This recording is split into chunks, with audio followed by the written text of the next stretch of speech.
Alrighty, we'll make sure to get back to you. Thanks, Elizabeth. And police are still looking for the cause of a large brawl on 4th Street that occurred yesterday evening here in Sioux City. KTIV's Nathan Price has more details for us. I'm here near the Hillside Park Apartments on Sioux City's west side, which was the scene of a violent incident that left at least 2 people injured. Sioux City Police Department said that they were called out a little bit before 8 p.m. on Saturday evening for a large disturbance involving 8 to 10 people and possibly a knife. They said when they arrived on the scene, they found at least 2 people with minor injuries who were requesting medical assistance, but they were not cooperating with the investigation.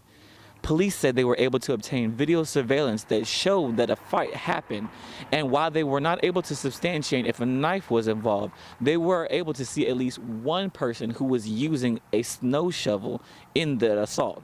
2 people were arrested for their involvement in the incident, but police say that an investigation is still ongoing to see who else was involved. Now, police say they don't believe that there is any threat to the public, but anyone with information on the incident should contact the Sioux City Police Department.